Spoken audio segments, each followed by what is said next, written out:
Here's our New Year's Eve ganap mga sis. Kayo, ano bang usual na ginagawa ninyo sa New Year's Eve mga sis?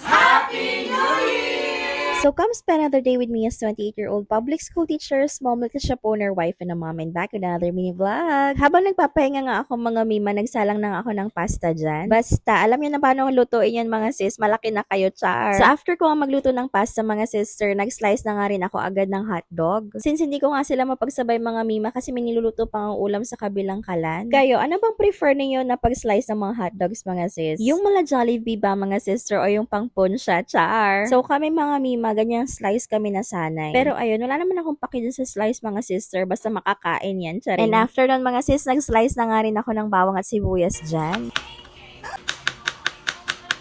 Ayaw na yung ano.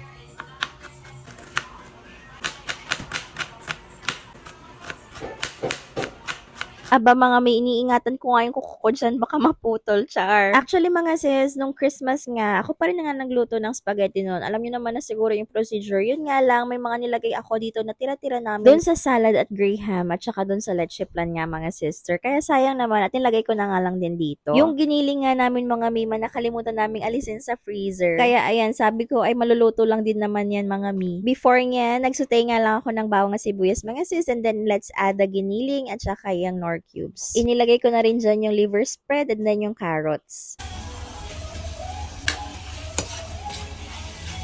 Naglagay din ako ng tomato paste dyan mga sis. Del Monte. Hoy, Del Monte, nakakailan ka na sa amin na baka naman, jar. Siyempre, ang favorite ng lahat mga sister, itong Filipino style. Hindi ka nga Pinoy kapag hindi mo gusto ito, charing. Hindi ko nga masyado nasimot yan mga sister, kaya nagdagdag ako ng tubig dyan at kinalog-kalog ko yan. And then, ito nga yung tira natin dun sa may fruit salad. Sinama ko na nga mga mima. Itong evap naman mga sister na nahulog ay tira natin dun sa leche flan, na tira pa ulit natin dun sa graham. Half lang kasi yung ginamit ko dun sa leche flan mga sis, and then dun sa graham, pinagsawasawan nga lang ng crackers. O, diba? Naging dessert na nga itong spaghetti natin, char. Next, let's add the cheese, mga sis. The more, the merrier, mga mima. Kaso nga lang, hindi ko na ilagay sa ref yun, mga sis, kaya medyo malambot nga.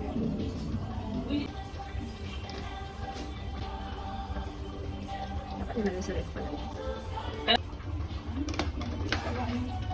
Hindi kasi na-ref.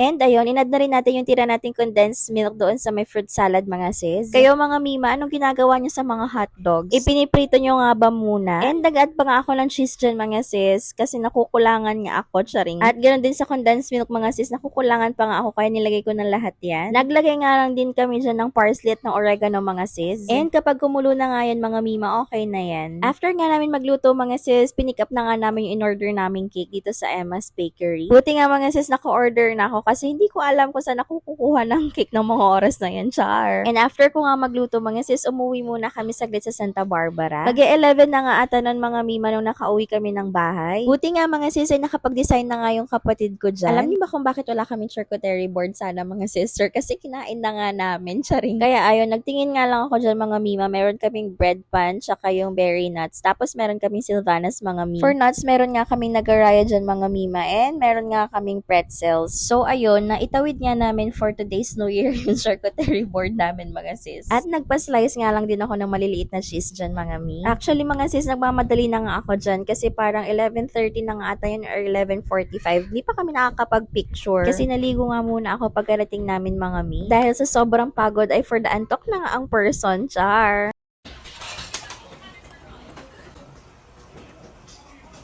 Akala nga siguro ng kapatid ko ay ikakat ko nga itong video niya mga mima. So ayan, naglalagay na nga ng salad yung kapatid ko mga sis. Nag-aayos nga lang kami ng kaunti dyan. And around 11:50 nga mga mima, doon nga lang kami nakapag-take ng picture. Kaso ayan, alas 12 na mga sis, kaya napatalon-talon na nga kami dyan.